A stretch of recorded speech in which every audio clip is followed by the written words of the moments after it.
for coming back to the show. Let's go for part 2 of this quarantine episode. Hi, Eva. Congrats on your brown belt promotion. You deserved it. Thank you. Cool. When'd you get it? Like a week ago, you went to Texas just to get your promotion, right? Yeah, well, I went to see family, and I went ahead and got to training. And it just happened. It's really cool. Yeah, my coach was doing. Did you know about it, or was it like a total surprise? Or did you have a feeling? No, I didn't know, actually, because last time I had spoken to my coach, we had talked about specific goals and things that he wanted to see from me and stuff like that. So, I've been working on those things. I just didn't realize he was paying attention. Oh, cool. That's always good. Yep. So, yeah, man. When you're doing your thing and someone else is watching it and get something out of it, that's really cool. Right, yeah. So tell me what's been going on with you? What's new? You're still in Colombia, right? Still in Colombia. Airport's still closed. And we tried doing this show. We tried doing this episode like a week ago, I think. But I was having too many. Yeah, the machine didn't work. Yeah, I was having too many technical difficulties. But so you told me last time you moved to a new Airbnb, right? No. So actually from Jiu Jitsu, so from people that I know from Jiu Jitsu, they put me in touch with this guy who owns like a really big house, and he would rent it out like to bachelor parties and stuff like that. So the house it's a mansion. It has a pool. It has a jacuzzi. It has a sauna. It's a really, really super cool house. A lot of rooms, pool table, whatever. It's got everything in it. So I got it for really cheap. Like, he just wanted someone in there, someone he trusts, and it was like friends of friends. So now there's a few of us living there, and it's pretty cool. Like, so we just called it the Hustle House, which is a little bit corny, but it's kind of good. Like, we wake up every day at 7:30 in the morning. We do meditation. We do yoga. We do a lot of hiking. We lift weights. We work. So everything really. A lot of sauna. A lot of jiu-jitsu. A lot of swimming. So it's like a bit like it's night and day between like where I used to be and where I am right now. Have things calmed down in Colombia? Because last time we spoke, the first episode, things were pretty strict. Like, you couldn't go to the grocery store every day. You had to carry your passport with you and all that. Yeah, so it's like difference is night and day. It's still a lot more strict than the States and Europe and a lot of other places. So, so right now you can go out every other day. So it's either 3 times a week or 4 times a week that you can go out. Mm-hmm. So that's good. Yeah, me being a gringo, sometimes I'll just like pull out my driver's license because it ends in a different number, and they usually let it slide. Probably shouldn't be doing that, and should be respecting the quarantine more. But I mean, I saw you riding. What was it? Colombian horse cops, like the cops that are on horses or something like that. You were riding the horses, no? Yeah. Well, we went to the city and. Like a lot of the stores are open now. A lot of people are out and about. Museums are starting to open. Obviously, like bars and things like that are not open, but like they're starting to open up a bit. Yeah, so it was pretty cool. Like I started kind of riding horses in Mexico, or like I rode a horse because I was with a bunch of friends, and they're like, "Hey, you know how to ride a horse?" And I was like, "Yeah, sure." Never was on a horse before in my life, and I kind of figured it out like by myself, and it was pretty cool. Before I knew it, I was running with a horse.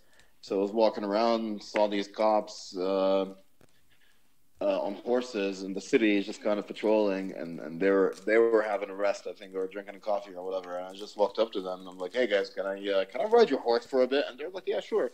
and I Really? did. So it was pretty funny. Good. Yeah, they were pretty like cool with it. Now, Yeah. but that's not the horse that you're saying was the first time you ever rode a horse, right? Or this time was First the time I first ever rode time? a horse was with some friends. First time ever was with some friends in Mexico, Okay. and someone was like, "You don't have to ride a horse, yeah?" And I'm like, "Yeah." And yeah, but it turned out well. Like it wasn't like it's not rocket science. Yeah, so it was all right. Yeah, My and family's ever since then, I actually, do like riding horses. yeah, my family's actually really big on horses. Like my dad's mom or my grandma, right? They grew up in a Hmm. ranch. Like they kind of lived off the land all the time. They had chickens. They had their own farm animals. So I kind of grew up Yeah, riding horses since I was little. But that's cool. Yeah, but I never dared to ask a cop like, "Hey, can I ride your horse?" That's pretty cool though. Like if you think about it, in yeah, Colombia, like you just walked up to the cop and said that. If you do that here, and let's say the Texas Rangers, and you just ask them like, "Can I ride your horse?" They'd probably start asking 1,000 questions like, "Who are you?" and you know, I don't know. I feel like they would are get you very stupid? aggressive. What Right. what do you want? I feel like they would get Yeah, very but aggressive. like I don't know. It's different probably because I'm a gringo here, so it's like I'm like the only gringo. Like I'm one of very few gringos, so there aren't that many gringos left. Like most people took humanitarian flights back and whatever. Um, so I kind of stayed. Um, so like gringos in Medellin right now are like unicorns. There aren't that many left. Like the gringos that are left, they all know each other by this point. So I think like I know every gringo that is out here almost. So it's a very small community. So listen, you Yeah. had also given me a scares like 2, 3 weeks ago because you got sick. Oh yeah. So I was training at the basement with some of the guys, and this guy he's very similar to me as far as skill and level and stuff like that. Um, he's smaller than me, and and I don't know what happened. We would roll, and then like within 10 seconds, he would just have me flat on my back, submit me. Okay, Mm. minute like seconds later, I'm like, okay, I have absolutely no power. I'm feeling super weak. I don't know what's going on. No worries. Everybody goes back home, back to their rooms, whatever. And then the next thing I know, I'm in my room, and within 3 hours, I went from 37 Celsius to 39.7, which is like between however like normal is in Fahrenheit to 103 point something. Like it was almost Like 104 98, degrees, 99. 104 degrees, I think. And like I was coughing, I had all the symptoms, and I was like, shit, fuck, shit, I probably got corona. Um, So I called the doctor. The doctor was like, "Yeah, what's up?" And I told him everything. The doctor was like, "Yeah, you probably have corona." And I'm like, "Oh, are you kidding?" He's like, "No." I'm like, "Okay, whatever." They're like, "Hey, you got to go to the lab. You'll get your test back in like 3 days or 2 days." No, it was like 24 hours, but it lasted 3 days. Mm. So of course I called everyone. Hey, if you've been rolling with me, stay home for the next while because I don't know if I have corona or not. Mm. So went, did the test. Test came back. A lot of people were nervous because they thought I had corona and that they probably got infected, but it was just a regular virus. It wasn't corona. So pew, that was good. Um, yeah. So that was the corona scare. Um, pretty stressful. And what else do you want to know? So, I mean, it was when you called me, you told me, and I saw you when I was pretty messed up. Yeah. yeah, when we FaceTime, you look like shit. Like I was like, man, like I mean, I was hoping you weren't gonna be that sick because a sickness like that in a foreign country is just, I would have to imagine that it's horrible. worse than, I was being in your own. really, really sick. Like the doctor told me, hey, if your temperature after taking this medicine is not going to go down, you're going to need to go to the emergency. But like, thankfully, it went back down, so it was fine. Mm-hmm. But like, I haven't really been that sick before in my life. Mm-hmm.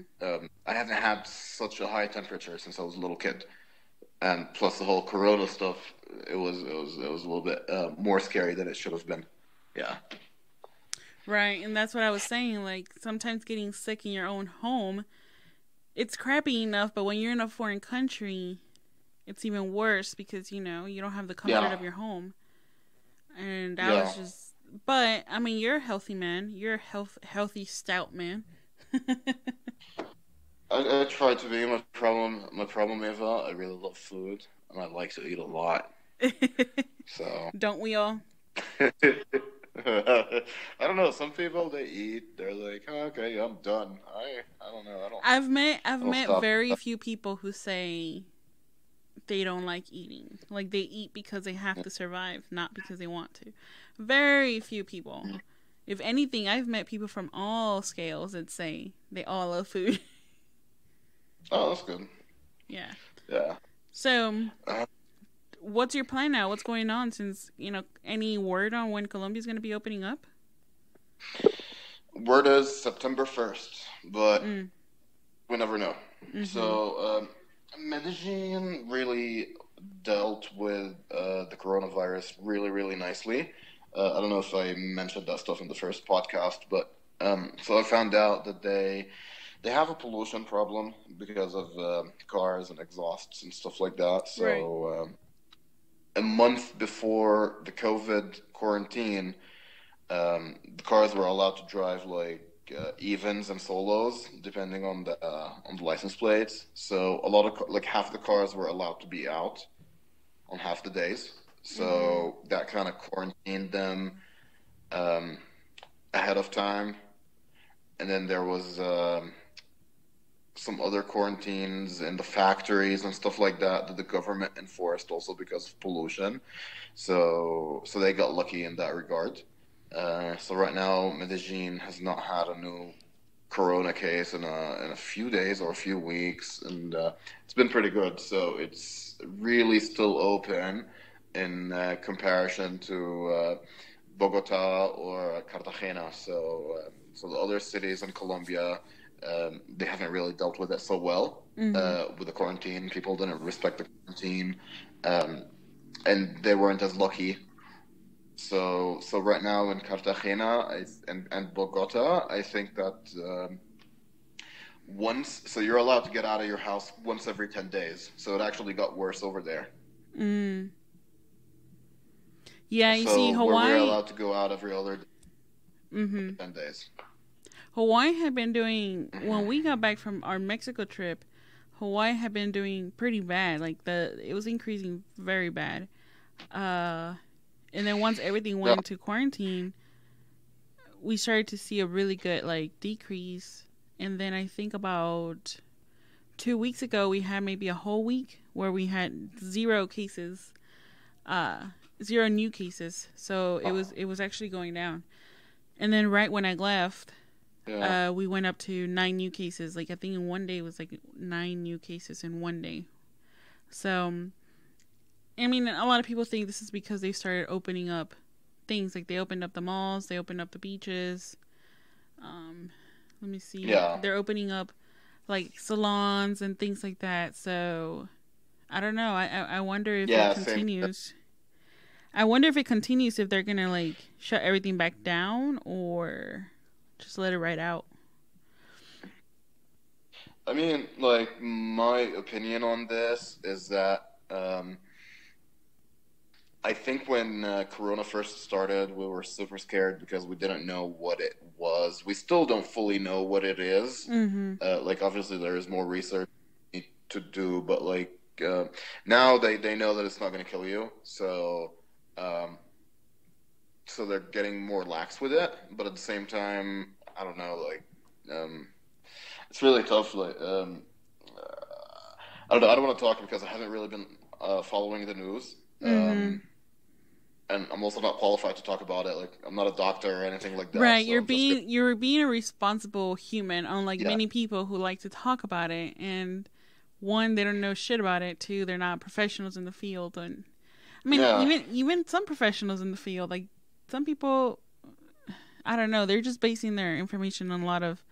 They're basing it off Facebook news. So, you do conspiracy theories on your podcast? Right. Listen to this. Um, and the reason I don't talk about it is because we don't really know about it a lot. So very recently, New Zealand eradicated the virus, but two people came from the UK and they had the virus, and now it's back in New Zealand.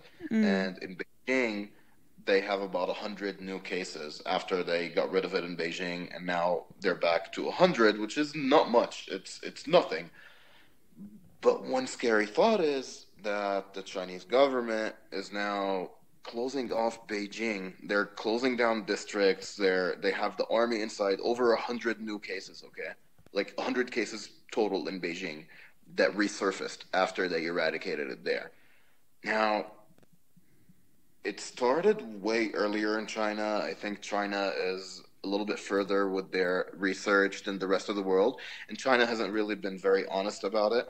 So since they have a lot of manpower taking care of that 100 new cases in Beijing, they closed Beijing. I don't know. Is there something they're not telling us? Maybe. I mean, I don't I know. think there's always things that the government's not telling us, and for Yeah. many things is for a good reason. I mean, the moment people find out about something, they go and buy all the fucking toilet paper in the world, you know. So I think sometimes it has to be that way. The government has to Yeah. withhold information to keep people Mm. calm. Um, However, with this new and age of technology where everybody's connected, especially through social media, I think Yeah. it makes it so easy for wrong information to get out or Or people to start yeah. bullshit. So, and it's funny when all this started, I had posted something about 5G.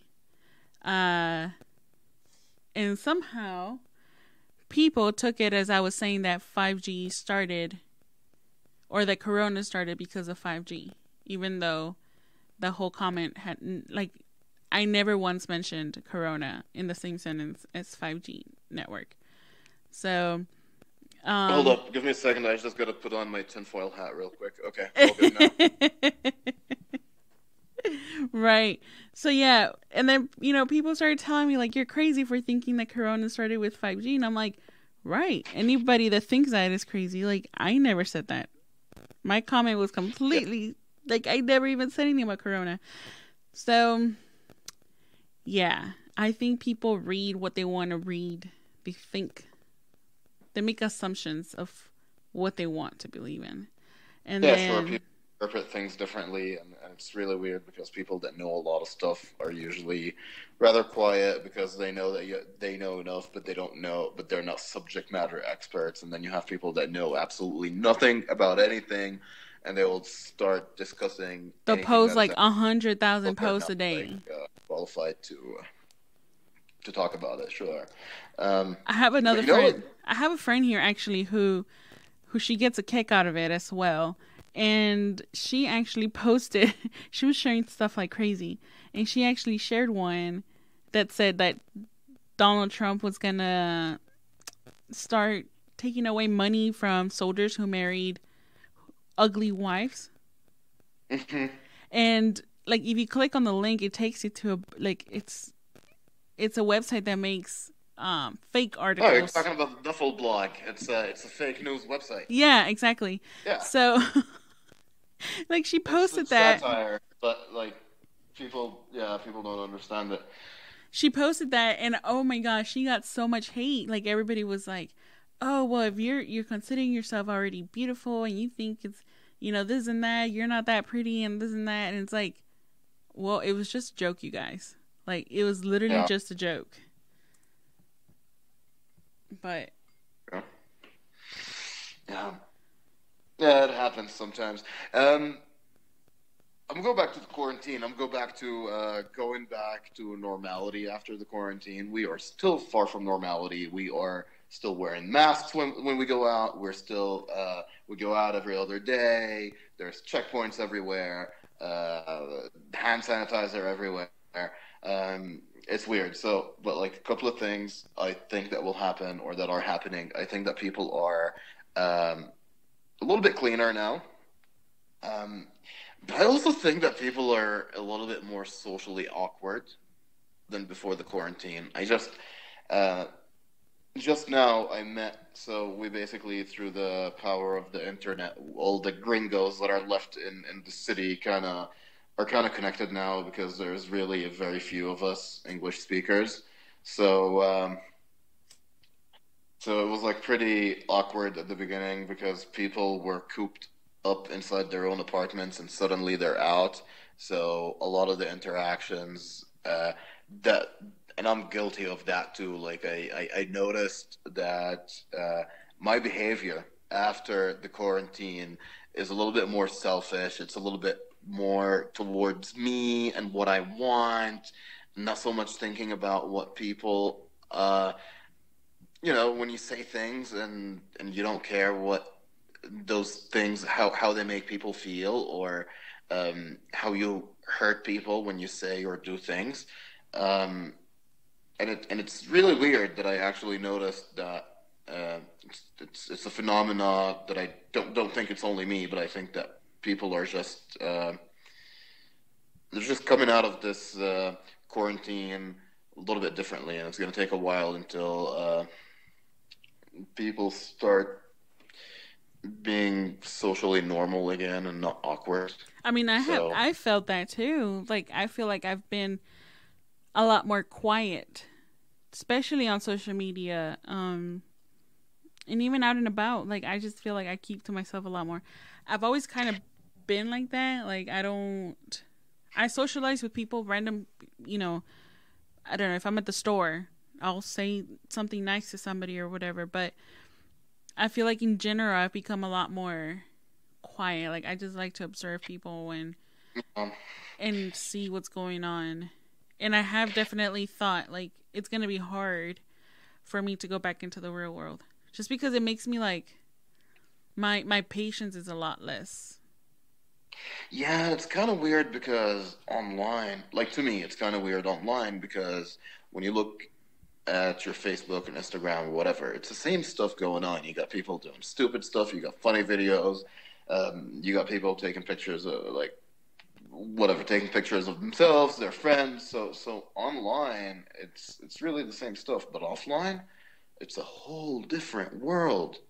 Because yeah, it's just different interactions, and then like outside, you got the masks. You got like all the weird things going on because of Corona, but then like online, it's totally normal and it's still weird. Like because you're sitting inside the house, social distancing, whatever. But then like you're looking at your Facebook and you're seeing people on the beach. You're seeing people. You're seeing I don't know funny cats or whatever you're seeing, and it's totally normal online, but not in real life. Although like in some places like Texas, they're going back to normality And and even then in Texas when I was there, it still felt a little. Well, I also went when the whole riots were going on. Like they just kind of slowed down, so there was like curfew and things like that. Mm-hmm. Something that we weren't seeing here in Hawaii. We had a few protests, but nothing too dramatic, nothing dramatic.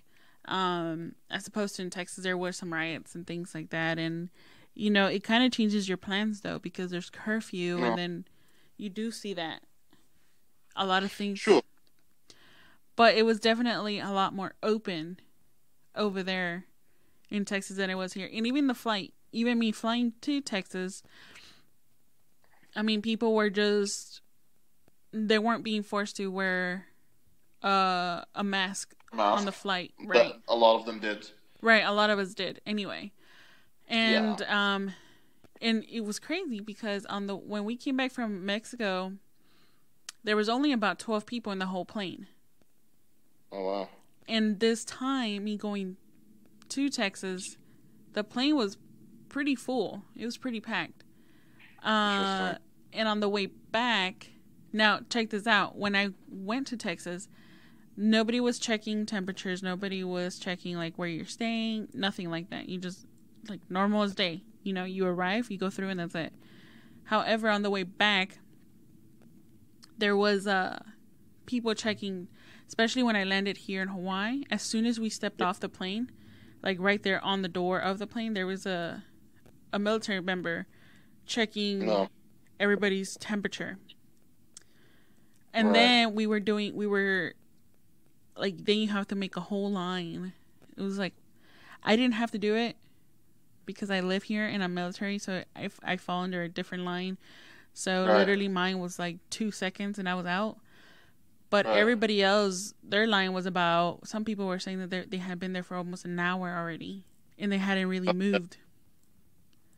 Oh, wow. And that's them having to tell them like where they live, where they're going to be staying in a hotel, what's your hotel number, when are you flying out, all these things, like all these questions.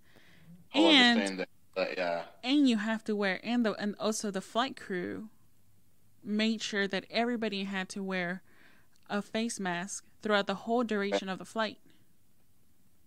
Right. So it is a lot different depending the place that you're going to and you're at. Right. I don't know, like in the States, if they have that. Probably not, because people would lose their shit if there was. But in Colombia, they released an app. It's an app. It doesn't track where you are. It just tracks who you're in contact with. So if you have corona, it'll see that you have been in touch with XXXX people that also have the app. It wouldn't say where exactly, but it would know that like you were in contact with this person, this person, and this person. If they also have the app, it'll also inform them, and then they'll track everyone. So they obviously say it's an app that doesn't track who you are and where you've been. It just tracks it tracks you and who you've been who you've been in contact with, but it doesn't like track where you were exactly. I don't know, but like a lot of people downloaded it here, and that also helped with the stop of the spread. Yeah, obviously there's a lot of people that wouldn't want to do it just because because they don't trust the government enough, and I think especially that's a concern. That's a very valid concern. I think especially here in America, it is harder to trust the government with such things like that. Like nobody wants to be tracked. Period. Yeah. Nobody. And I feel like that's a cultural thing. Like growing up, you never want your parents to really know where you're at or anything like that. So, I mean, of course, it goes way beyond that once you're talking about adults and using apps and things like that. But, I mean, to be honest, you're already tracked anyway through Instagram and Facebook and Twitter. When you use those three devices, right? When you use those, I mean, it was funny when the whole what was it when the U.S. government was, when people found out the U.S. government is tracking citizens and stuff like that, people were all surprised. And I'm like, mofo, how did you not think they were doing that? Like, what do you think a government, like, that's what a government does.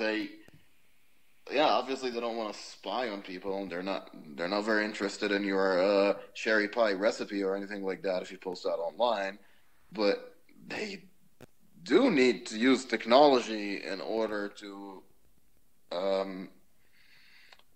stop attacks and terrorism and pandemics and all kinds of stuff. I mean, like, we do have the technology, so as a government, they will use it. But as citizens, we just have to make sure that they don't take it too far. Right. So it's tough, like, and then of course, like, you'll always have people that are way against it, like way too much. And then you'll have people, and then you'll have governments also way overstepping their boundaries. So there has to definitely like be a mix between the two. But hey, I'm not here to talk politics, am I? Let's talk some jiu-jitsu. Right, I was gonna say, all right, let's switch gears for a little bit. Because either way, there's nothing we can say that's gonna help anybody or make Yeah. anybody's mind change. But so you mentioned that you've been doing like you've been waking up early and you guys do yoga and meditation. Um, Yeah, when and a did lot that of start? hiking, Say what? and a lot of hiking And as a lot of well. hiking. So when did the? But I'm more interested in the yoga and meditation part. When did that one start? And that started about 10 days ago, 2 weeks ago. So we've been adding stuff to our daily schedule. So Right, because like, when we first spoke, you guys were training like pretty much nonstop still and training nonstop, just hanging doing a out lot and more. drinking. That's what you guys were doing. Yeah, so we're training a lot. But like now we have a little bit more freedom, so we can go out hiking, and things like that. So we're doing different things as well. So days usually would start with wake up somewhere around 7:30, do some yoga, then do some meditation, um, followed by um, a walk in the park or a small hike, followed by um, jiu-jitsu. And after that, there's I've been taking salsa classes, which Right, is and pretty cool. and actually when we talked about this a week ago, you say you actually had been taking them for a Yeah, so I while. started taking them at the new place because the guy he lives like in the same neighborhood. So he just kind of comes in and we do, like people that are living in the house, we just do salsa. So he'll come for like 3 hours and give like three different salsa classes to people that live here. Um, so it I'd was like like to pretty see a cool. video of you doing class. I do have some videos. They're pretty good. Like I don't want to post them yet because it's just like so the fantasy that I have in my head is I'm gonna show up to some like club or to some like place where they like turn on salsa in Europe and all the white gringo guys are standing around like, oh fuck, we don't know what to do, and I'm just like busting moves left and right. That's a fantasy I have, but Hey, I'll tell you what I'm though. still not that good though. I'll tell you what in Wiesbaden, Yeah, Park Cafe down in yeah, downtown Wiesbaden. What was it? Fridays. I think it was Fridays. salsa night. Yes, and I was surprised. Like a lot of these Germans get down really good. Like I was like, wow, they Yeah, yeah, yeah. They are pretty good. And salsa in Europe is actually pretty good. Like even my Colombian teacher is like, yeah, no, Europeans are pretty cut up with salsa, and I'm like, oh, okay. Yeah, I was surprised when we first moved out there. I was surprised about that. But that's where we used Yeah. to go every other weekend. We would be down there at Park Cafe, and I had a really good friend. He was a Egyptian, and he also danced very well. And Oh, cool, our birthday was the same day, so we spent one of our birthdays. We both went out and danced. Uh, cool. so yeah, when you get back home, you can always go check out Park Cafe. Yeah, I'll check it out in Wiesbaden. Um, what else is going on?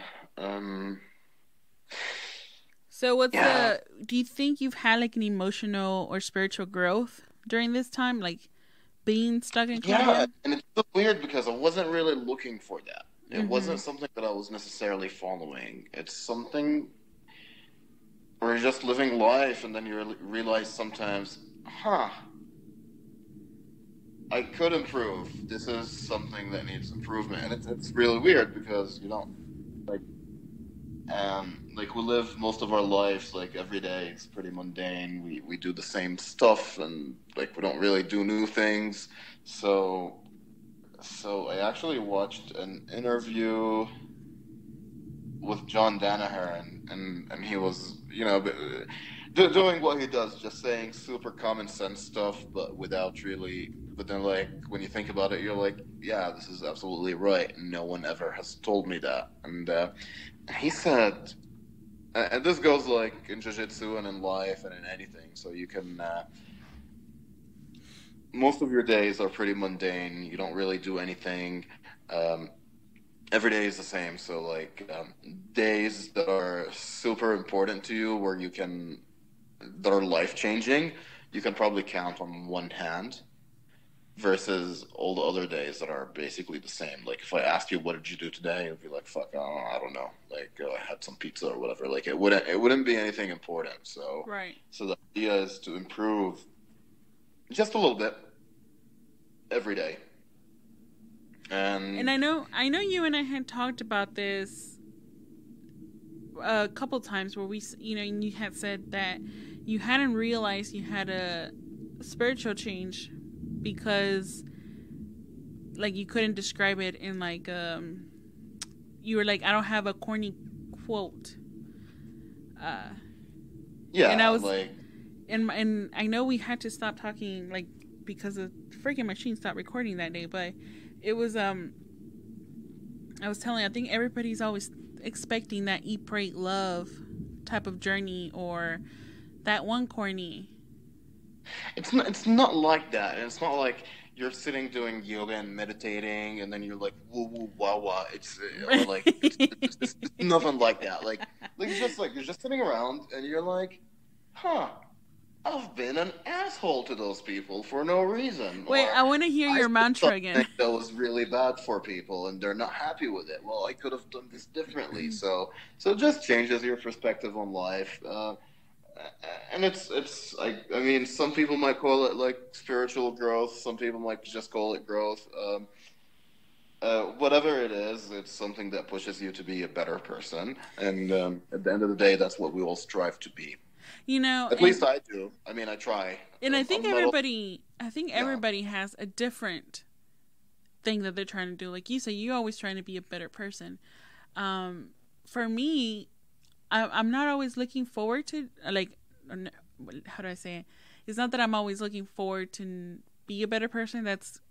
I feel like I'm a pretty decent human being naturally. Like I don't have to consciously think about it. But what I do have to consciously think is making sure that my days don't go wasted. Like sitting in front of the TV all day or just thinking about the past or anything like that. So I do have several quotes around my house, but they're just decoration, right? There's one in particular though that I have that is like my quote, like for me. And it's usually right in front of where I sit down to study and do reading and anything like that. And it's Yeah. life is like a taxi. The meter just keeps ticking whether you are getting somewhere or just standing still. Exactly. So that one to me is the one that kind of reminds me more every day. Like every day I look at it, I'm like, yep, I gotta do something. Like just something. Just, Yeah. And get out it's and do something. yeah, and for us human beings, it's really hard to realize when we're doing something wrong, and it's really hard for us to realize our own flaws. So so a lot of times we keep on going with life the way we are, although we're being fucked up, but we just don't want to see our own flaws, and because change is hard.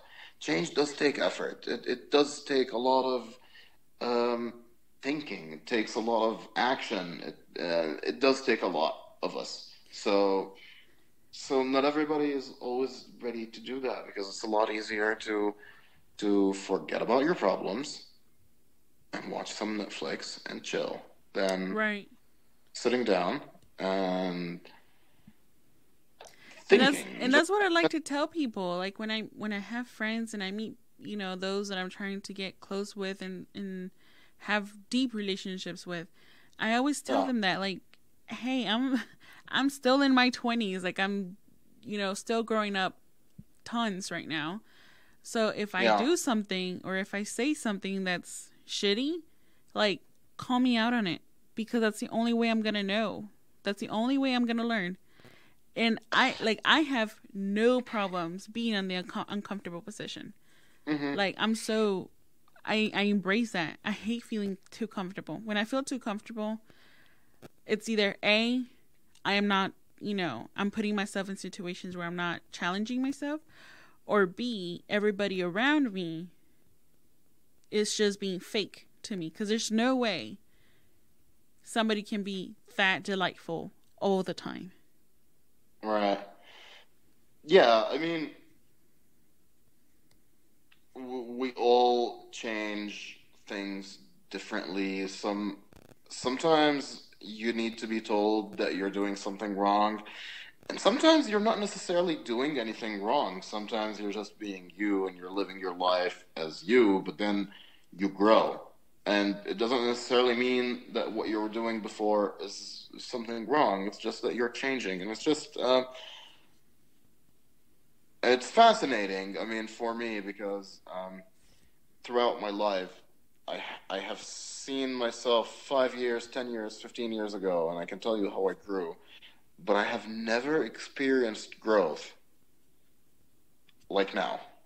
So I turned 35, and it's weird. It's not like when you're growing like 16, 17, 18, and next thing you know you're like 20, 21, 22, and then like you're 24. Like those are like different stages, but now it's just more, I don't know, some more philosophical level or something. Like not necessarily doing anything wrong, but you're just changing your approach to life. You're changing your approach to thinking. You're thinking a little bit differently.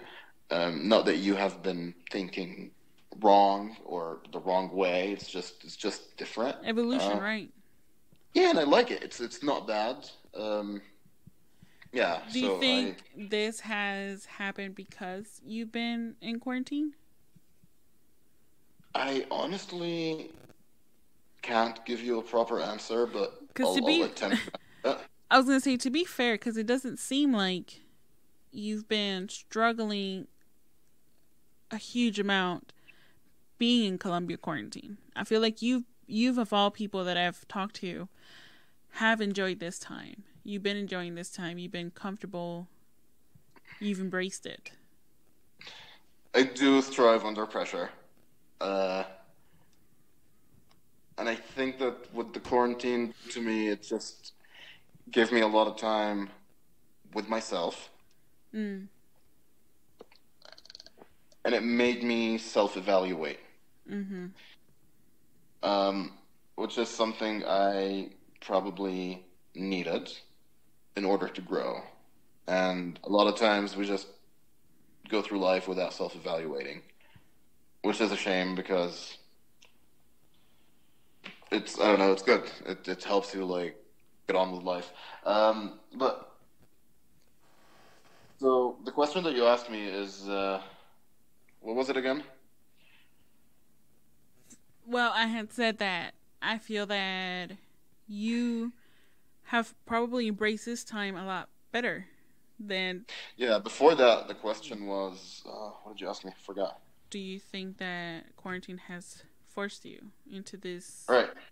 like, spiritual awakening sort of thing, or growth, spiritual growth? I would say. Yeah, I would just call it growing the fuck up than spiritual awakening. Like I don't know. Like anyway, like yeah.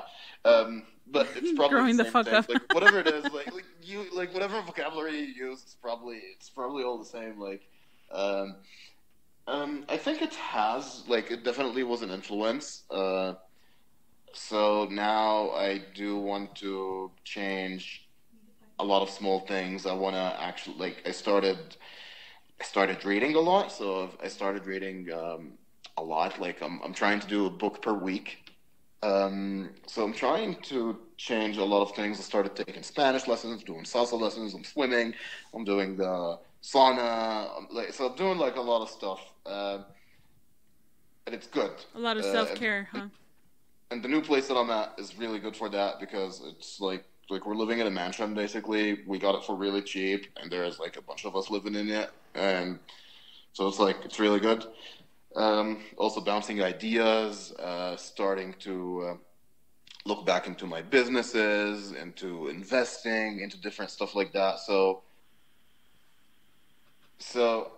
I think the quarantine made me lazy, but as soon as I started talking to different people, because we have new people living in the new place as well, so just like put a fire in me to change myself. So everybody here is pretty high performing. So the whole house has a different beat to it than the apartment that we were at before, because in that apartment it was in a bad part of town. It was just like dark. It was actually a different town than Medellin. It was just outside of Medellin. Um, it was not a fun place to be. You can't be loud. You can't go out whenever you wanted. You can go out like once a week just to go shopping. Things have really opened up a lot. So I don't think it's so. The quarantine was not necessarily what made me that way, but it's the opening after the quarantine that basically said, "Hey, you need to like move your ass now. You need to start doing stuff." So, talking about future plans and getting your ass into gear, any plans with AGC? Yeah. So AGC is getting a website. AGC is getting brand new roll-up mats. AGC is buying a truck. What else is AGC doing? AGC is changing so it's still going to be AGC, but it's no longer going to be the Al Gunheim Challenge. There's a new name coming up and a new logo, and it's going international. So when is that name coming out? That news is not out yet. Like, this is the first I ever talk about it, but I have to wait. So right now we're waiting on the Ministry of Health in Germany and to see like when tournaments will be able to run again. So it probably won't happen until November at the very earliest, and I already announced that 2020 AGC is not going to be doing any tournaments. So hopefully 2021, sometime shortly after the Euros. But that's fine. I'm super stoked about it. We're working on the website. We're working on a lot of marketing stuff. We're working on a lot of really cool ideas for after Corona. So the mission statement of AJC is to expand Jiu-Jitsu in Germany and Europe. So that's exactly what we're going to do, even if it's going to cost us money in the beginning. But there's like big things happening. I don't want to promise anything here or even like say anything yet, but I'm really working on it, and let's see what happens. Like, I look forward to it, and hopefully we get out of this Corona stuff real quick so that we can all go back to normal. Yeah. I look forward to knowing what you got planned. I'd like to do a Corona tour with the AGC at one point, probably start in Italy, go down to Spain, just like see where all the places where Corona hit, and we'll just go to those countries in order all over Europe. That would be pretty cool. Mm-hmm. And yeah, maybe give like, I don't know. So most AGC tournaments, every participant gets a free beer with their participation. Mm-hmm. So maybe they'll get a free Corona beer this time. I don't know. So we'll see. Yeah. That sounds good, man. It sounds like you've been busy. Sounds like you've been not just keeping your body, but also your mind busy. And I think that's two of the very important things that people need to be doing during these times. Otherwise, we get sucked into all this negativity around us. Yeah. So yeah, and that's what I've been trying. That's what I've been working on. Being more honest, being more thoughtful, being more present, knowing when you're hurting people, or how, like, just being aware of other people's feelings. And it's really weird, like, because I'm this big guy. I'm like 100 kilos. I'm like 240 pounds or whatever. And like, I'm talking about emotions, but like, it's like, no, but it's good. Because we all have to be that way. You know what I mean? If you're not talking about it, you're suppressing it, or I don't know. Like, I just think that we all have to strive to be better human beings. So, Right, and I think it's very important for people like you to speak up because it is like that. Like people assume that only the weak and the yeah, small are vulnerable and speak about emotions, but it's not. Vulnerability is a strength. Being able to be vulnerable and speak about exactly. your emotions is a strength. Exactly. And you should better yourself in every way possible. You don't have to do it every time. Like, sometimes if you can't be fucked to get off the couch because you've been doing stuff, just watch a movie or spend the whole day watching Netflix or do whatever. Like, it doesn't matter. But every day should be, you should increase, you should get better 1%. Whether you read a book, whether you learn some jiu-jitsu, or you learn a new hobby, like you learn how to juggle, you know how to learn how to dance, you learn how to, like, I don't know, whatever, just do something, contribute to society, give back. um, so so that's like the kind of stuff that I've been going through right now. So about a week ago, I had a, like, if you go to my Facebook, you'll see a video that I posted. Some young man just showed up to the house, started going through the trash can, opened up all the bags, looked for food, ate the food, and then put all the trash back into the bin after he opened up the bags. And what do you do? Do you kick that guy out? Do you put the bin inside, or do you put a sign and say, hey, next time if you want to go look into the trash, just come and, like, just ring the bell. We'll give you a hot meal. So, or do you just, like, go into the favelas and start giving food? And it's like stuff like that that I've been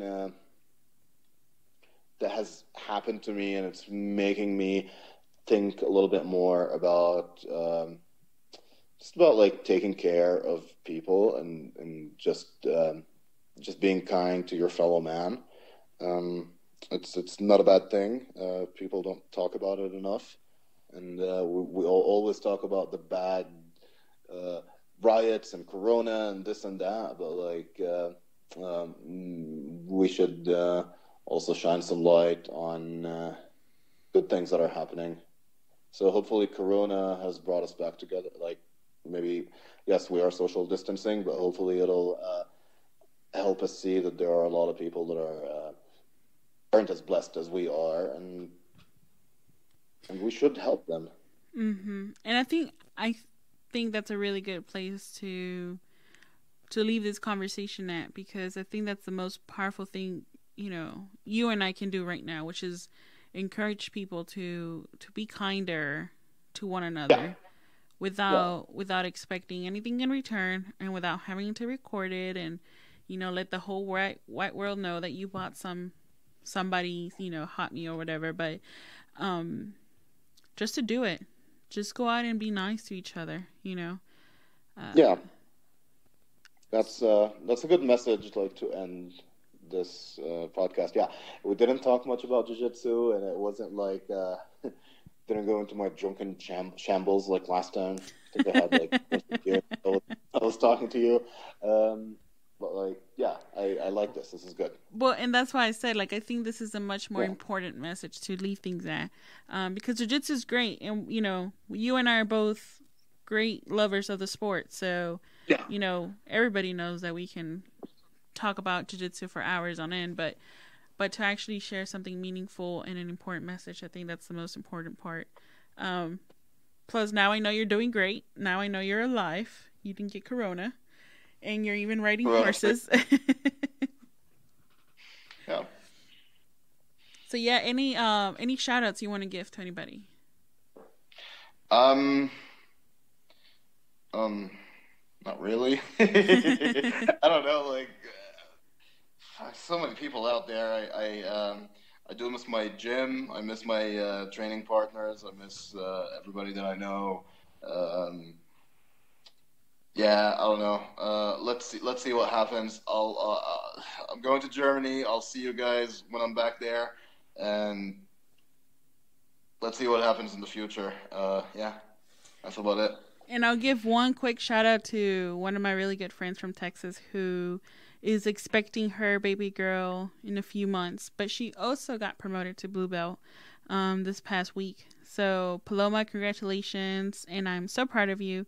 And I'm sure baby Athena is happy to be training even before she's out the belly. So until next time, Al, I'm sure I'll have you back on the show, and let's keep in touch. Sounds great. Have a good one. You too.